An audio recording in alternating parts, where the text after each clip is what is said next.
നമസ്കാരം. ലോകത്തെ മുഴുവൻ ആശങ്കയിലാഴ്ത്തിയതാണ് ഇസ്രായേൽ-ഇറാൻ യുദ്ധം. വെടിനിർത്തൽ നിലവിൽ വന്നതോടെ ഇറാന് പറയാനുള്ളത് നഷ്ടങ്ങളുടെ കണക്കല്ല, മറിച്ച് നേട്ടങ്ങളുടെ കണക്കാണ്. ഇറാനെ ഇപ്പോൾ തകർത്ത് തരിപ്പണമാക്കും, ഇറാന്റെ നേതാവിനെ കൊന്നുകളയും, അങ്ങനെ എന്തൊക്കെയായിരുന്നു ഇസ്രായേലിന്റെ ഭീഷണി. എന്നാൽ ഇറാന്റെ നിലപാട് ഇതൊക്കെ എത്രയോ കണ്ടിരിക്കുന്നു എന്ന രീതിയായിരുന്നു. അതുകൊണ്ടാണ് ഇസ്രായേലും അമേരിക്കയുമൊക്കെ ഭീഷണി മുഴക്കിയപ്പോൾ ഒരു വിലയും ഇറാൻ നൽകാതിരുന്നത്. ഇറാൻ ഇപ്പോൾ ഏറ്റവും പുതുതായി പുറത്തു വരുന്ന റിപ്പോർട്ടുകൾ പറയുന്നത് ഇറാന്റെ സമ്പദ് വ്യവസ്ഥ എല്ലാവരെയും അമ്പരപ്പിച്ചുകൊണ്ട് കുതിച്ചുയരുകയാണെന്നാണ്. ഇറാൻ ഇസ്രായേൽ സംഘർഷവും ഉപരോധങ്ങളും ഇറാന്റെ എണ്ണ ഉൽപ്പാദനത്തെ ഒരു തരത്തിലും ബാധിച്ചിട്ടില്ല എന്നാണ് അന്താരാഷ്ട്ര മാധ്യമങ്ങൾ പോലും റിപ്പോർട്ട് ചെയ്യുന്നത്. സംഘർഷ സമയത്ത് അടിസ്ഥാന സൗകര്യങ്ങൾക്കുണ്ടായ ചെറിയ കേടുപാടുകൾ പോലും ശരവേഗത്തിൽ പൂർവ്വസ്ഥിതിയിലാക്കിയെന്നാണ് ഇറാൻ മുന്നോട്ടു പോകുന്നത്. നിലവിൽ ഇറാന്റെ എണ്ണ ഊർജ വ്യവസായങ്ങൾ എല്ലാ കാലത്തേക്കാൾ കരുത്തുറ്റതായി മാറിയിരിക്കുകയാണ്. ഇറാനിയൻ എണ്ണ ഉൽപ്പാദനവും കയറ്റുമതിയും ഇങ്ങനെ കുതിച്ചുയരുമ്പോൾ ഉപരോധങ്ങൾ കടലാസിൽ മാത്രമായാണ് ഒതുങ്ങിപ്പോകുന്നത്. ഇറാനിൽ എണ്ണ വ്യവസായം കുതിച്ചുയരുന്നതോടൊപ്പം തന്നെ പ്രവർത്തന ഉൽപ്പാദനവും കയറ്റുമതിയും റെക്കോർഡ് ഉയരത്തിലെത്തിയതായാണ് പ്രമുഖ അമേരിക്കൻ മാധ്യമവും എടുത്തു പറയുന്നത്.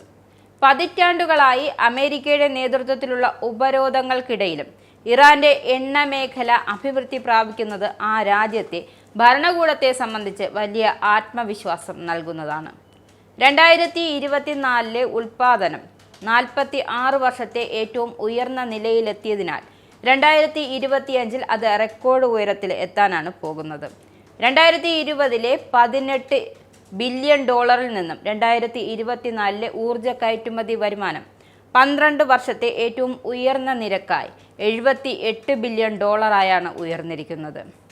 അമേരിക്കയുടെ എണ്ണ ഉപരോധങ്ങൾ മറികടക്കാൻ ഇറാന് എങ്ങനെ കഴിഞ്ഞു എന്നത് പരിശോധിക്കുമ്പോൾ അവിടെ നമുക്ക് അമേരിക്കൻ രാഷ്ട്രീയ തീരുമാനങ്ങൾക്കൊപ്പം തന്നെ ചൈനയുടെ വളർന്നു വരുന്ന ആഗോള സ്വാധീനവും കണക്കിലെടുക്കേണ്ടതുണ്ട്. ഇറാനിൽ നിന്നും എണ്ണ വാങ്ങുന്ന പ്രധാനപ്പെട്ട രാജ്യമാണ് ചൈന. ഇറാനും ചൈനയും നിയമങ്ങൾക്കനുസൃതമായി പ്രവർത്തിക്കുന്ന കാര്യത്തിൽ കൂടുതൽ ദൃഢനിശ്ചയത്തോടെയാണ് മുന്നോട്ടു പോകുന്നത്. മാത്രമല്ല, ഇറാൻ അവരുടെ ഊർജ കയറ്റുമതി മൊത്തത്തിൽ വൈവിധ്യവൽക്കരിച്ചിട്ടുമുണ്ട്. ഈഥേൻ, ബ്യൂട്ടേൻ, പ്രൊപ്പേൻ തുടങ്ങിയ കണ്ടൻസേറ്റുകളുടെയും പ്രകൃതിവാതക ദ്രാവകങ്ങളുടെയും ഉൽപ്പാദനം വലിയ രൂപത്തിലാണ് വർദ്ധിപ്പിച്ചത്. ഇത് ഗണ്യമായ വിദേശ നാണ്യം ഇറാന് നേടിക്കൊടുക്കുന്നതിന് സഹായിക്കുന്ന പ്രധാന ഘടകമാണ്. പ്രകൃതിവാതക ശേഖരത്തിൽ ലോകത്തെ 2ാം സ്ഥാനത്തുള്ള രാജ്യവും 3ാമത്തെ വലിയ ഉൽപ്പാദക രാജ്യവുമാണ് ഇറാൻ. ലോകത്തിലെ ഏറ്റവും വലിയ പ്രകൃതിവാതക ഫീൽഡായ സൗത്ത് പാർട്സ് പ്രകൃതിവാതക ഫീൽഡ് ഇറാനിലെ തെക്കൻ ബുർഷ പ്രവിശ്യയിലാണ് സ്ഥിതി ചെയ്യുന്നത്. ഇറാനും ഖത്തറും സംയുക്തമായാണ് ഇവിടെ പ്രവർത്തിക്കുന്നത്. ഇറാന്റെ വാതക ഉൽപ്പാദനത്തിന്റെ ഏകദേശം 66% ഈ ഫീൽഡിൽ നിന്നാണ് വരുന്നത്. അമേരിക്കയും റഷ്യയും കഴിഞ്ഞാൽ ലോകത്തിലെ 3ാമത്തെ വലിയ വാതക ഉൽപ്പാദക രാജ്യമാണ് ഇറാൻ എന്നതും ഒരു യാഥാർത്ഥ്യമാണ്.